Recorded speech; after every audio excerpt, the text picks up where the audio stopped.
E360 TV proudly presents Messages of Inspirational Stories, broadcasting and live streaming to millions of devices around the world, including Roku, and live streaming to Facebook Live. Also on Amazon Fire TV and to Twitch.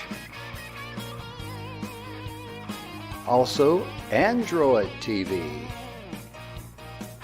and Periscope. Broadcasting to Apple TV and YouTube Live. Proudly brought to you by our host, Donna and producer and host, Michaela Vidal, host and administrator, and Jim Grant, producer and host. Proudly brought to you by the 6minutewebinar.com.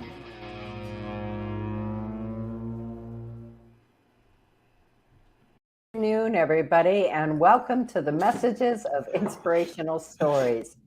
Well, Jim, I can see that you are in a bit of a playful mood today. Yeah, right before we go live, ladies and gentlemen, I removed myself from the studio, clicked off my camera and all that. And Donna, she's got these twinkle fingers that just hits those keys and everything just goes amazingly quick. I mean, she can change a screen just like that, or pop a camera open just like that. I mean, she's just amazing. It's so fast you can't even see it. Right. And if you keep it up, I'm going to take your coffee privileges away for the rest of the week. Uh-oh. Now we're talking about cutting it down into the quick. Right. Oh my goodness. You know, it's an interesting day today. Today is February the 24th, 2022. And oh my goodness gracious. Today, we got two great dishes. This is a National Tortilla Chip Day. Yep. And for you country folks, that's tortiller. Tortilla Chip Day. And it's also the National Chili Day. Oh, mercy. I just had chili last night. So I guess I was a day early. You were celebrating a day early. Yeah. It's also National Toast Day. Who would think that it would be National Toast Day? Right. Wow. I mean, who would come up with that? You know, I guess people who make and sell bread. Right. I was just going to say the bread makers. Yeah. And this is also an appreciation day, a World Appreciation Day for bartenders. So Bartender Day. So the next time you stop in there and you see your favorite bartender, be sure and give them some a good tip, you know. Right. And a thank you. Oh yeah. When I talk about a good tip, I'm not talking about the third horse in the race, you know. Don't worry about it. You'll pick up on that later. Good racing horse tip. How many of you have a good tip? Right. Oh my goodness. Yeah, because I've done that in restaurants. You know, I look at waitress waiting on us, and I'm sitting with other guys, and I'll say, "Do you accept tips here?" Yes, sir. Oh, okay. What was the name of that horse in the third race? Nice. And most of the time they laugh, but I've had a couple of little waitresses look at me like they don't know how to take that, you know. He's a little off center today. Oh, I'm always off center, just a little more today than normally. But this has been a fun week for us. It is, and we've been wanting to do it for some time, so we were excited to be able to do it this week. Yes, we certainly were, Donna, because you know there's all kind of shows out there you can watch, and we enjoy the opportunity to put on a show that provide infotainment for you folks out there, because you're what it's all about. Thank you so much. Thank you. You folks out there in TV land, or if you're watching this on your cell phone or your computer or wherever. Yes, thank you very, very much. And we hope you're having fun too, along with us. And, you know, we're talking about these old world sayings. We picked up, and I'm just going to hit on a couple here. We picked up, and I'm going to tell you what the website is. It's 40 let's see, Granny's Grid. Grammy's Grid, excuse me, not Granny, but Grammy, GRAMMYS grid.com. 40 old phrases and saying, you know, a little bird told me a secret, Donna. Yeah. You know, and we all know, well, you know, parrots and parakeets can talk or mimic speech, but it doesn't say where that came from, but oh my goodness gracious. How many times have we said that or you've heard it? Oh, yeah. Yeah. So many of these, like we talked about yesterday, so many of these we grew up listening to. Oh, yeah. And saying. And so for, at least for Jim and I hope for you folks out there too, that it is a little trip down memory lane. Yes. Right? Yes. Yeah. Some of it makes me just giggle and bring warm memories and takes me right back to that moment in time with my folks. Yeah, because Donna and I, we wanted to do this show because people are tired of all the doom and the gloom and you need to do this and you need to do that. No, we want to have a little fun. Absolutely. Fun is underrated and not done enough. Amen to that. Well, and that's I'm sorry, go ahead. I just going to say, and that's official because Donna said it. Well, how about this one? The white elephant. Oh, yeah. We know what that means, but a white elephant? Right. So, of course, it means a possession that is maybe useless or even troublesome, especially one that is expensive to maintain or difficult to dispose of. So today we know a white elephant party is bring something funny, something. Usually it's done within a certain budget limit. So, but the origin, here's what's interesting. Okay. White elephants were considered to be sacred creatures of Thailand. I'm sorry, Thailand. Yet they were also very hard to take care of. It is believed that Siamese kinds, now Thailand, would gift white elephants as a subtle form of punishment, since taking care of this animal would drive the recipient into financial ruin. Wow. Right? I did not know that. I didn't either. Kind of interesting. Yeah. It's kind of like, when you talked about a white elephant, it reminded me of when someone says, the fact they got a lemon law about cars and stuff. Right. I mean, where did they come up with this car is a lemon? Exactly. I don't know. And I'm just pulling this off the top of my head. If you folks out there know, please chat with us or let us know, email us at Inspiration E360 TV. But the lemon law, we all know what that means. And I knew one guy, so help me, this car, if it wasn't a lemon, it sure was jinxed. I mean, it was a brand new car. It was under warranty, of course. And this was back in the 70s. And the dealership, through the company, got the permission. They were replacing parts left and right on this thing. And still, this thing was just, it was just a lemon. That's all there was to it. And, nothing went right. Yeah. And finally, they decided, okay, bring the thing back in. We'll give you another one. And that car was fine. But they sent that car back to the factory or whatever, because you would think, I mean, if you're replacing the alternator and you're replacing this and replacing that, you think eventually you'd find the right part to replace, but they didn't own that thing. That thing was just, and when it was shut down, and I'm going to get off this long, boring story. When it was shut down, usually it was his wife in the middle of an intersection. And the guy says, my wife is raising so much hell at me, my gosh. She's going to put, he actually said, my wife's raising so much hell at me, she's going to put Satan out of business. Oh, no. Oh, no. Yeah, well, reliable transportation is extremely important these days. Yeah, right? Especially with being safe. But you stuck in the middle of an intersection, it's embarrassing and everything else, and not to mention dangerous. Very dangerous. You're always worried about getting, somebody hitting you. And every time it was shut down, she'd be in the middle of an intersection.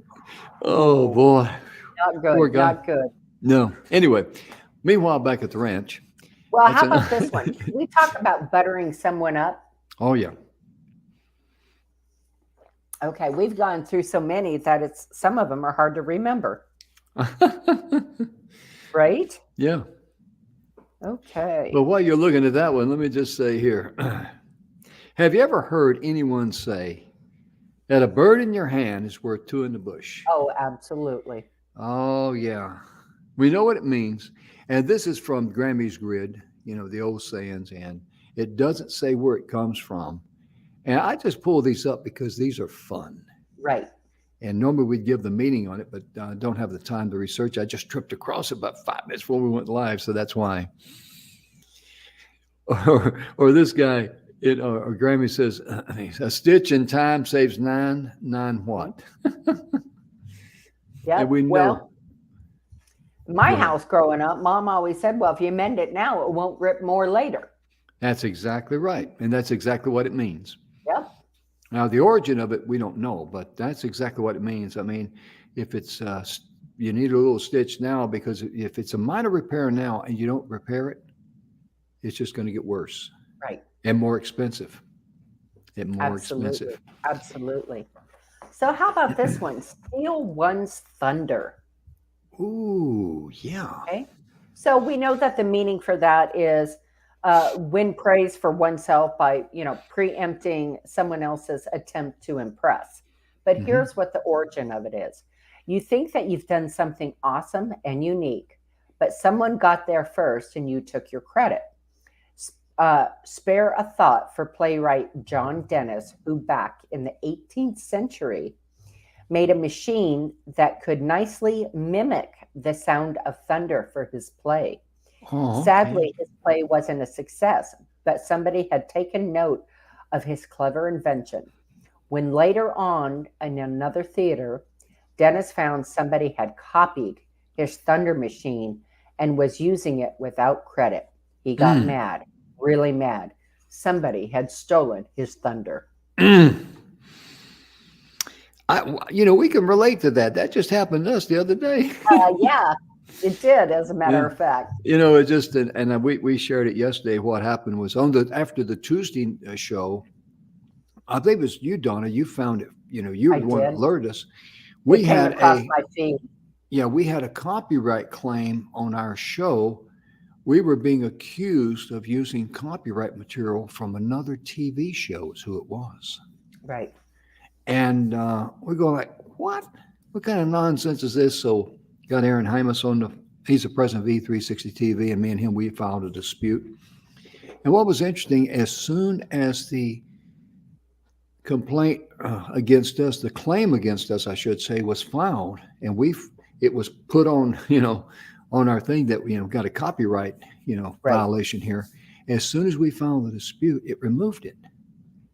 And then yesterday morning, Donna was notified that that the people have, how they say that, I forget. They basically rescinded their claim that there was copyright infringement. Yeah, because what we're talking right now is what the show was about. What copyright infringement did we do? Of course, realistically, we knew that, and there's a lesson in this. If you're trying to get ahead, work with people and try to be a blessing to them. Do not try to make a fictitious claim or try to get something for free or only one-sided. Right, because or steal somebody's thunder. Yeah. Because when Donna and I work with people, we always work for, what's good value for both parties.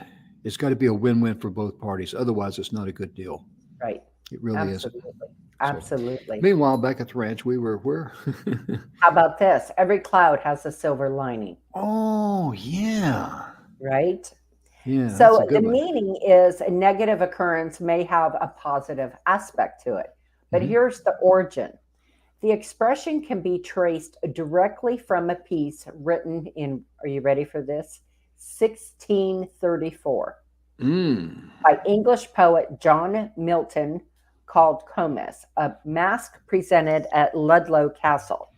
He spoke of a silver lining of brightness behind a gloomy cloud. And soon afterward, Milton's clouds became a staple of English literature. Wow. The proverb, every cloud has a silver lining, eventually came into being in the 1800s, a time of optimism and positivity in the upper classes of Victorian England. How crazy is that? Oh, yeah. That's amazing, isn't it? Right? And we hear today people that motivational speakers, and it's true that whenever you run into a heartache or problem or whatever, every how did Napoleon Hill say it? Every seed of adversity has a greater benefit, I believe it is. Mhm. And whenever you run into a block wall, if you just don't focus on the problem, you step back and say, okay, that was not a good option that I made. That's why you don't make decisions, you make options. And over on the side, there'll be a bigger door that you can walk through. And always remember that little hinges will always open big doors in your life. Right. Well, one of the things so one of my daughters is in school, Mhm. and she was stuck trying to get this one last piece of her project done. Mhm. She said, I just can't get it. And I've been working on this for forever. And I said, all right, baby, get up, walk away, go outside, get away from that area, clear your head for a few minutes, and come back and then sit down, and it might be there. Because sometimes we get so focused on trying to, find the solution to the Mhm. problem, and we've been blocked, Yeah. that the energy stops. You need Oh, to, yeah. right? You need to get away from it, come back to it. And it kind of gives you a little bit of a fresh approach. Mhm. It really Yep. does. A good example, many times I'm sure this has happened to a lot of people out there, probably all of us. I know it's happened to me. I've been, trying to solve something or something's been preying on my mind, as the old saying goes. Right. And I go to sleep, and then when all of this worry and everything else I got going on in my head goes away, I'll wake up and the answer is crystal clear in my mind. Hmm. Isn't that amazing? Or So in we our get, case, yeah. when we talk on the phone, Hmm. we go off in different tangents, if you will. Oh, yeah. And then boom, we find the answer. Oh, yeah. We certainly do. It just comes together, and it Yep, comes together rather effortlessly. it And does. that's why you need a good mastermind with whatever you're doing. I don't care if it's, if you're going to, whatever the project is, you need other people to help you, give you advice, and give you insight. Right. Because, I mean, I remember one time they were doing a luncheon, and a couple of ladies were talking, and this one lady came up with a simpler way to do stuff.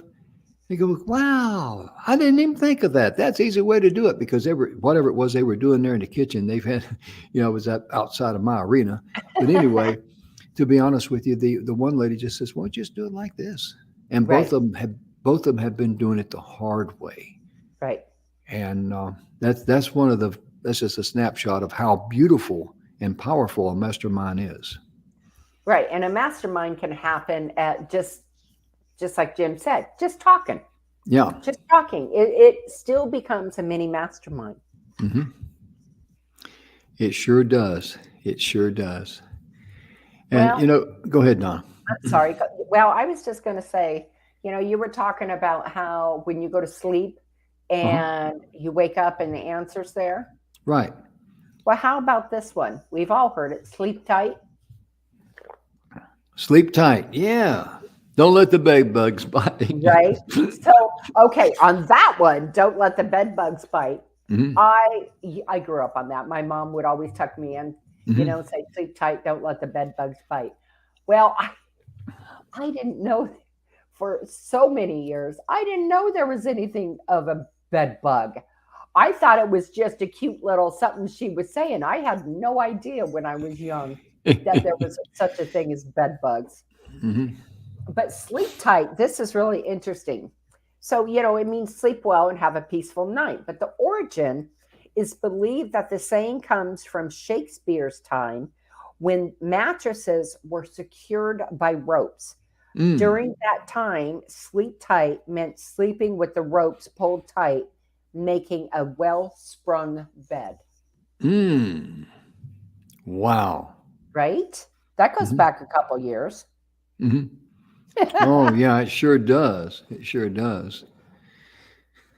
Did we cover earlier in the week? I'm trying to remember. Did we cover pulling out all the stops? I don't think we did I we? don't think we did. Okay.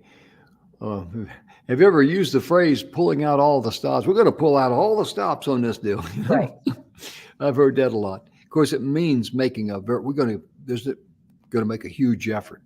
We're Right. not going to quit. We're going to go whatever it takes. Full throttle. Yeah. The real meaning generates from the 19th century. Organists used stops to create volume wherever they played. Pulling out all the stops is the loudest an organ can play. Oh, So wow. that's where that came from. It kind of makes sense with the pedals and all that, with the pressure and all. Right. If the further you push down, the louder it gets, and that's what it meant. Pulling out all the stops. How interesting is that? Yeah, Well, it's how about amazing. this one? We've heard it. Okay. Um, a lot of people will say, well, that's just a piece of cake, right? I use that expression all the time. Hey, that's a piece of cake, man. Okay.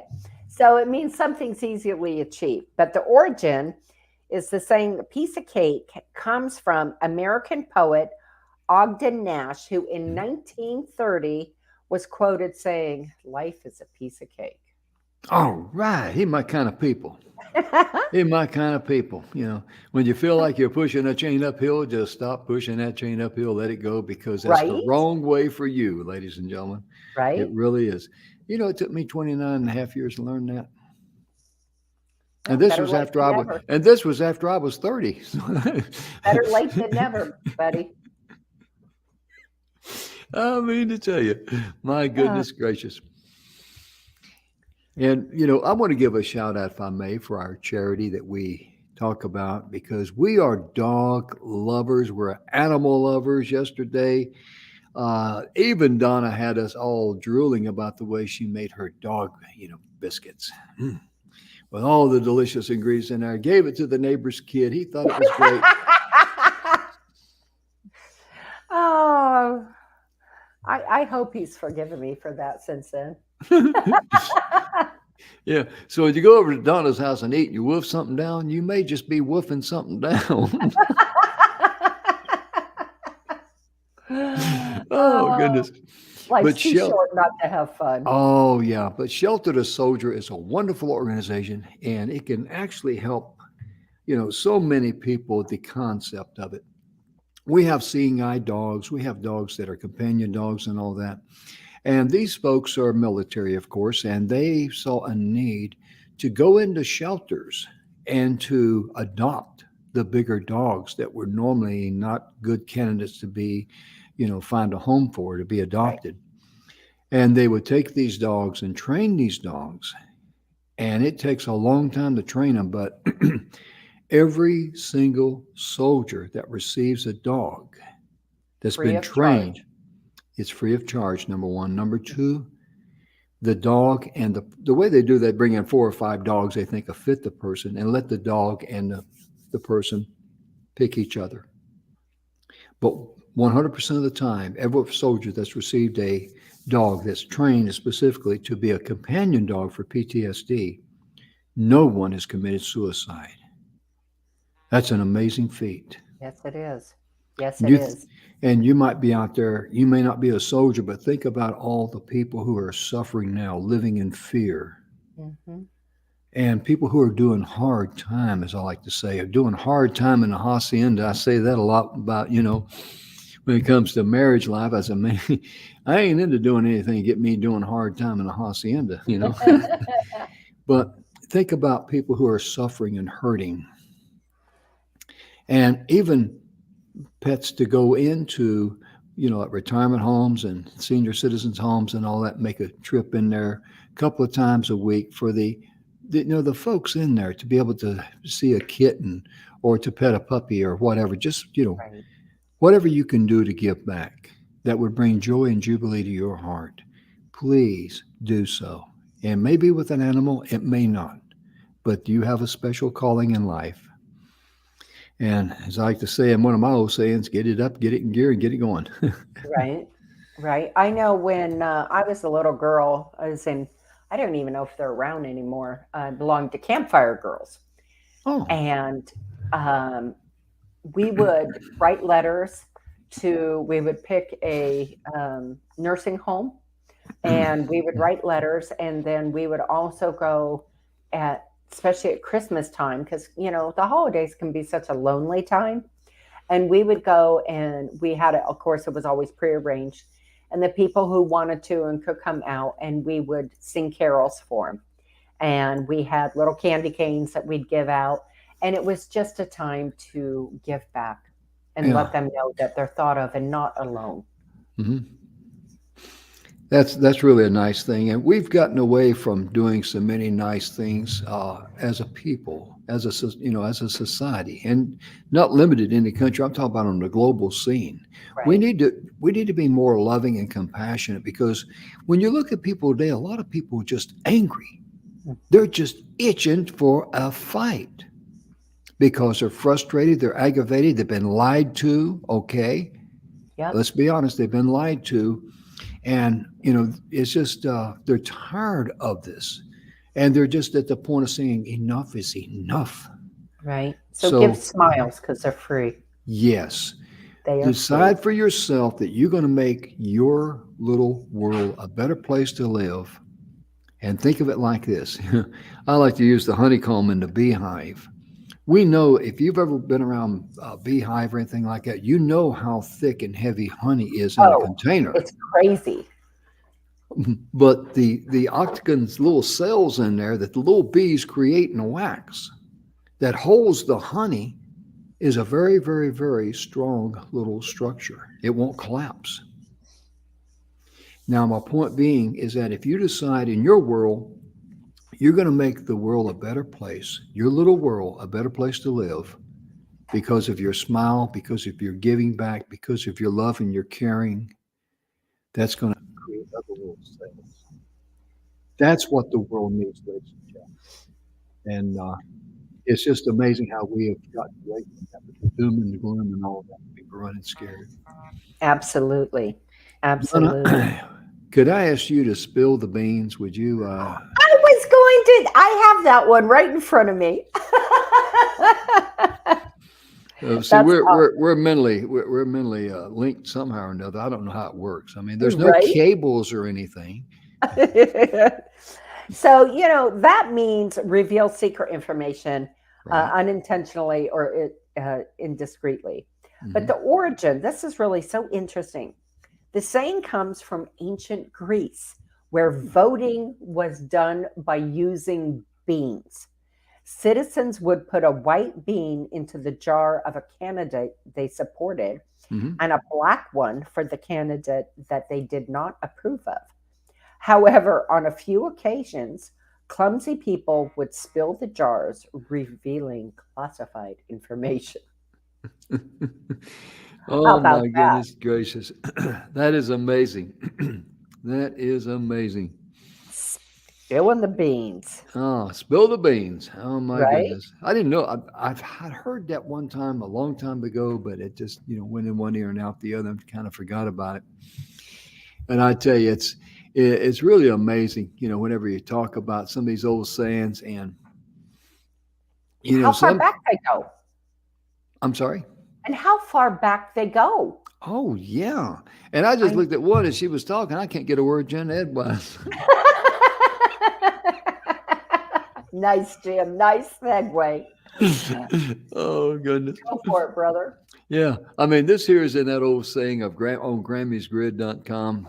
Says I can't get a word in edgewise. I don't even know what that means. I mean, I know what it means, but I don't know the origin of it at all. But whenever someone is talking, you're trying to get a word in there. You're trying to, right before the show, I had to tell my son, hey, I saw to my son, I said, hey, I got to go. We're doing a show. Oh, okay, Dad. Well, hope you have a good show. Yeah. Gotta go.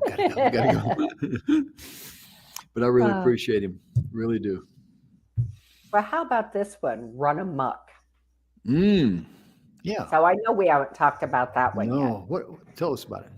Well, it means obviously behaving uncontrollably and disruptively. But the Hmm. origin, the saying says that it comes from the Malaysian word Amok, which describes the bizarre behavior of tribesmen who, under the influence of opium, would become wild and attack people. Mm. Yeah. Okay, that would happen. Oh yeah. Oh yeah. Ain't no question about that. Right. Hmm. Well, what do you have, Jim? What do I have? I'm not going to run amok with it. I'll tell you that. Well, are you resting on your laurels? Oh no, no, no, no, no, no, no.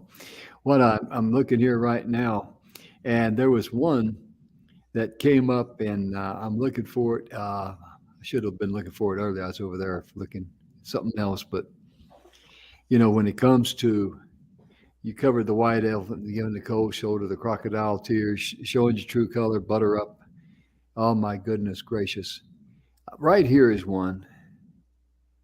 The good Lord is willing, and the creek don't rise. How Oh many? my goodness, that is an old, old, old saying. You normally hear that people at church. You're Yeah, going to do something. Well, as long as the good Lord's willing, the creek don't rise. right? That is a very southern saying. Yes, very southern, and it's just the origin of that. I'm not sure, but I do know that it refers to back in those days. They would have to. There wasn't paved roads. We're talking about horse and wagon and things of this nature before vehicles were created. And traveling, sometimes if during a flood, if the river flooded, the creek flooded, you couldn't cross it. Right. So that's in the good Lord willing means that as long as I Creek got don't health, rise. yeah. And if the Yep. creek don't rise, I'll be there. So in other words, there was two good reasons why someone may not be able to be there. One was that they may be ill or something of this nature, or they may be a physical barrier there that's stopping them, that prevents Right. them. Right. And Don, I never do this, but I know some people do, and that is, when you ask them, "Did you wake up on the wrong side of the bed?" Oh, I think we can go back to our teenage years and our kids' teenage years for that Hmm. one. Oh yeah. Wake up fighting mad. Hmm. Oh yeah. Oh yeah. And I remember this one here was huge in the military.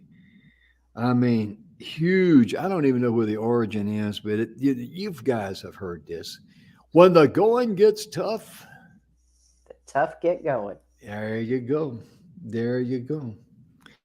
And in the military, it was used kind of like a thing of pride. Okay, we're gonna the going tough. So what? We're gonna suck it up like real men. I Right. mean, that's basically the attitude behind that. And it just always, amazed me how when you heard that, you knew exactly Right. that we're going to pull out all the stops. There'll be no holes barred. Right. All those good things. Full throttle. Oh, yeah. So Yeah. this one is kind of interesting, and the Mhm. origins go back a ways, Okay. resting on your laurels. Mm. So, meaning is to be satisfied with what one has already achieved, and one makes no further effort. But the Hmm. origin is since ancient Greece, laurel branches symbolized victory and success. Mm. This plan was closely tied to Apollo, the god of music, prophecy, and poetry. Laurel branches were given to victorious athletes in ancient Greece and later to generals who won important battles, thus the term laureates and the phrase resting on your laurels. In the 19th century, the term received a negative connotation to describe those who were overly satisfied with their achievements. Wow. Right? That is interesting. Did not know that. I didn't either. I didn't either. I mean, I That's, know the saying, but I did not know the origins. yeah, absolutely. And I understood that we understood the sayings. It's just, but I did not know that. Don, have you ever heard the term winning hands down? Yep. Of course, that means that the person won by a huge margin. Oh, Now, the yeah. though the origin behind that, what comes to my mind is horse racing. When Secretariat, I think it was in 1973, won all three, took the Triple Crown. Yep. But I forget which race it was, but that one race, my goodness gracious, they were way back behind her or behind him, the horse there, Secretariat. But its real meaning in a horse racing, a jockey uses a whip to make his or her horse gallop faster. Right. If they are miles away from the competition, they can they can then put their hands down as they don't need the whip. That's where the original origin of it came from. But of course, nowadays in horse racing, they don't race for miles. They're Right. But that's exactly what it meant. It just put the whip down, hands down, winning hands down. He was so far How ahead. interesting. Yeah, How interesting. yeah. Well, what about eating a little humble pie, Jim? Oh, I've done that too. It's a good thing it's not fattening. You know what I Uh, mean? right. Well, it means, of course, making a humble apology and accept humiliation. But Hmm. the origin is in the Middle Ages. There would be a huge feast after a hunt. The lord of the manor would receive the finest piece of meat, and the Mm. ones with a lower status would eat a pie filled with entrails and innards, which were Mm. also known as the umbles. Those who Mm. would eat the umble pie were considered to be humiliated since it symbolized their lower status. Wow. Amazing. Right? Amazing. I tell you Yeah. right now, it just really gets me because have you ever heard the expression "to boot"? Oh, yeah. Yeah, and people add that as an end to a lot of different things. In addition to that, I give you this here to boot. Right? They apply it to all over places. Excuse me. Yeah. And if you get something to boot, it means you get it extra. However, it has nothing to do with the boots you wear on your feet. It is a corruption of the old world bot, B-O-T, which means a profit or advantage. And see, probably back in those days before the computers, we didn't know what bots were. These. So if I said bots, somebody misspelled. They mean to boot. Right? But it's Oh, it's amazing how this things like that just continue to stick, and we understand them, but the origins is what's so interesting about them. it is. It is. Just like a wolf in sheep's clothing. Oh yeah, Grew is up that listening is that like Little Red Riding Hood? to Hey so, there, Little it Red means a person Riding or Hood. thing that appears friendly or harmless, but is really hostile. But here's where the interesting part comes into play. Mhm. Origin. The warning that you can't necessarily trust someone who appears kind and friendly on the outside is centuries old, dating back to the Bible. In the Mm. English language, the King James Version of the Bible from 1611 has this passage in Matthew 7:15. Beware of false prophets, which Mm. come to you in sheep's clothing, but inwardly they are raving wolves. Ravenous wolves, they Or sure are. yeah, Yeah, interesting, interesting. yeah. In life, another thing we should always do is hope for the best and prepare for the worst. Right? And what that means is that we're going to keep our sunny side up. And I don't know where the origin comes from, but we do know that when you are hoping for the best, you have a bright outlook. And when you prepare for the worst, what that means is that if something happens, you're not going to you're not going to fall apart or get all Right. upset or anything like that. Just like Tuesday when that TV station or show or whoever these people were claimed that we had violated their copyright law. And I mean, we just took care of it quietly because we could easily got upset and let it grind at us, but we got it taken care of pretty doggone quick. Right. And because we were in the right. And when things go wrong, it's just it has not it's not your fault. Okay, accept that. We might make a mistake, but don't blame yourself. Have enough love to forgive yourself if you do make a mistake Right. and go on. But keep your sunny side up because Oh, that's what makes life worth living, isn't it, Donna? It is, and it's the only way in which we choose to live, Hmm. right? But how about this one? Okay. Sell someone down the river. I've been on that ride a time or two. That's real Uh-huh. funny. You and me both. Well, of Mm, course, the meanings betray someone, especially as to benefit yourself, right? mhm, But the origin is this comes from the 19th century in the southern states of America. During this period, it was already illegal to import slaves. So there would mhm, be internal trades where people would ship slaves down the Mississippi River and sell them at market. For this reason, selling someone down the river symbolized betraying someone and using them for your own good. mhm, Wow. mm. Yeah. Yeah, I know what you mean. Any way you slice it, it's not a good it's not a good phrase, you know. No, no. And I found this phrase interesting. I looked it up and look. You ever heard this expression? Hey, give me a cock and bull story. Oh, yeah. Oh, That yeah. goes all the way back to England in the old days. I think it was the 17th century or 16th century. Somebody, it goes back a long ways. And there were two specific inns where people would come in from and stay at. They had the cock inn, which was a rooster, you know, and they had the bull inn, which had the bull symbol there. But Right. both of these places, they rented rooms to people who would come in, and normally when these people came in for certain events, they'd be big talkers. So you had a big talker who was staying at the cock inn. You had a big talker who was staying over at the bull inn. So that's how the phrase came together. Always is a cock and bull story because everybody knew that it was nonsense. Right. Yeah, Right. and I wanted to make sure I mentioned the rooster. Okay, that's important, and especially on the TV show. Right. Well, But Jim, what about this one? I don't mhm. think we've covered it. The rule of thumb. Oh no, ma'am, we have not. Okay, so this is pretty cool. A Okay. broadly accurate guide or principle based on experience or practice rather than theory. But the origin of it is believed that the rule of thumb comes from 17th century England, where Judge Sir Francis Buller ruled that husbands can beat their wives with a stick if it is no wider than his thumb. Hmm. Well, that's kind Wow. of Yeah. eye opener.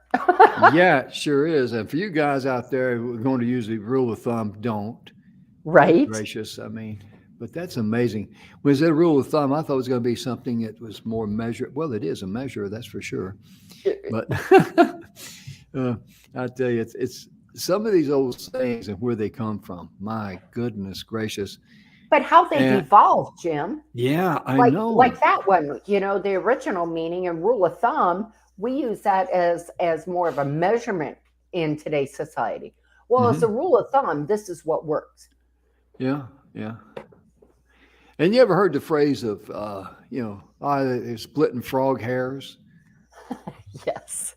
I didn't know frogs had hairs. Did you know that? Right? Yeah. And we know what it meant. As a nitpicky person, you know, that's just being overly nitpicky. And I have in my lifetime on a couple of things I have split frog hairs on because it was so important to me for this to be done a certain way or whatever. But yes, I've Right. been guilty of that. And, the thing of it is that I'm glad now that I know better. And that's one example where you say, okay, so I was young, dumb, and good looking, I'm just old and dumb now, but I'm gonna forgive myself for doing that. That is the secret to happiness is loving yourself and forgiving yourself and being honest with yourself. Here we are, we're on international TV, and I tell people, hey, I was splitting frog hairs one time. So Right. what? You know? Yeah. Absolutely. Well, how about this one? No spring chicken. Well, I just Yep. admitted that a while ago. I Was know. I young was and good thinking looking. about that. It was a perfect segue. So I want to I thank know you it. for that, Jim. Oh, you're quite welcome. So obviously, it means someone who is no longer young and past Mhm. his prime. Right. In England, this is the origin. Farmers would sell their chickens in the spring so that the young chickens that were born in springtime would sell better than those who survived during the winter. Some Mhm. farmers would try to sell their older chickens for the same price as spring chickens, which is why the saying no spring chicken came into use to describe someone past their prime. Oh, yeah. Yeah, because you're trying to get premium price for an older chicken. That's kind of like, Right? no, no, no, no, no. We're not going to go down that street. Oh goodness. You know, what the dickens? It's this old saying does not come from the writer Charles Dickens. That's where a lot of people think it came from because he lived from 1812 to, was it 1870, I think, or something like that. It is much older than him. The origin is. Right. It has been around since at least the 16th century. Originally, Dickens was another name for, listen up, the devil. Oh, wow. Yeah, that surprised me when I saw that because what the Dickens, what the devil, and that's where it come from. And you think about people thinking it was related to, the writer Charles Dickens. It was much older than him. It did not come from him because the original term was for, you know, uh, I was just going to say, my mother used to say that a lot. What in the Dickens are you doing? Right.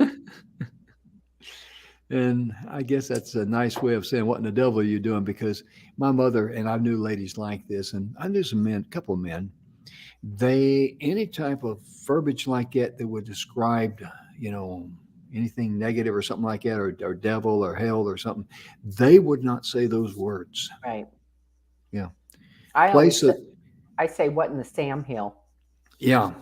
Mother always referred to hell as a place of torment. Right. She would not use the word H because to her it was a curse word. And, it depends on in your heart what your intentions What your are. intent is. Uh-huh. Exactly. Exactly. Because Exactly. hell is a real place. It Right. really is. It does exist. And that's its name. But if you use that in a different context, then it can be, Right. like what mother did not want to say. She just played it safe. Right. Right. She took the safe way. Well, how Oh yeah. about jaywalker? Mm. Okay. Meaning one who crosses, walks or streets on the road unlawfully, right? Mhm. But here's the origin. Now, this one just blew me away. Jaybirds would often become disoriented in urban areas after flying in from the forest. Huh. Dangers in the city, like traffic, for example, would leave them confused and cause erratic behavior. Hmm. Due to this, people started using the term jaywalker to describe someone walking the streets irresponsibly. Wow. I Okay, tell there. you, yeah, that's really amazing. One of the terms I was looking at, of course, we've heard the term doubting Thomas. He's a doubting Thomas. We Oh, yeah, know we know exactly what that means, and I think most people know where the origin that was. right, Because after Jesus' resurrection, Jesus appeared to his disciples. However, one of them, named Thomas, was not there. And when he was told that Jesus was alive again and in the flesh, just like like he was before, he said he would not believe it until he saw his hands and the wound in the side that was caused by a Roman spear. And Jesus appeared to him again and told Thomas, "Put your, fill my wounds and stop doubting." So a doubting Thomas, and many times, I've heard that expression down through life. He's a doubting Thomas, right, and that's a person that really doesn't believe the facts. right, We're not right, talking about a cock and bull story. We're talking about the facts, right. and they may have a valid reason for that too. They should, Absolutely. yeah. Absolutely. Well, this is one I think most of us have heard by and large. Oh goodness gracious, yes. Yep. Tell me about that one there. So, the meaning is on the whole, everything considered, right? But here's the origin. A phrase that is usually used as a synonym for all things considered originates from the 16th century, where the word large meant that a ship was sailing with the wind at its back. Mm. Meaning the word by meant that the opposite, that the ship was sailing into the wind. The mariners used the phrase by and large to refer to sailing in any and all directions relative to the wind. Mm. Wow, Yeah. did not know that. Mm. Did I did not not know know. that. I did not know that either. And I've got to look up something here because this is very, very interesting. I do not know where it came from. And the skin of your teeth. Oh, yes, by the skin of your teeth. Oh, yeah. And that's found in the book of Job. And I'm looking up right now, 1920. I was going to do that earlier, ladies and gentlemen, so I apologize. But I tell you right now, we're going to read it right here because let's see. Job 1920 says, where's it at? I am nothing but skin and bones. I have escaped only by the skin of my teeth. And it's amazing. That's the New International Version. The English Standard Version says, my bones stick to my skin and to my flesh, and I have escaped by the skin of my teeth. Wow. I guess he was calling the skin of his teeth like enamel or something. I got no idea, but that's where that came from, by the skin of your teeth. And I never knew what it meant. Right? Mhm. That is interesting. Yeah. Let's do one more, and because we've got a couple things we've got to go do, ladies and gentlemen, and we're going to cut this show just a little bit short, if we may. But I'm going to let Donna do one more time. Donna, Oh, my goodness. No, you go. You go. I started the you show go. out. All right, all right. Just hang on. I'm gonna, I wouldn't touch that with a 10-foot pole. Oh, my gosh. Yes. Now, tomorrow, these that I did not know the origin on, I'm going to find the origin on just for you folks because, we're going to cover some things I'm as pleased as punch. Mm. It ain't over until the fat lady sings. Oh, my gosh. I still Oh, say all those. oh yeah. Uh, oh boy, she's no spring chicken. We're not going to go there. We already know what that means. Oh my goodness. Heavens to Betsy. Who is Betsy? Does anybody have a clue out there? Right. Right.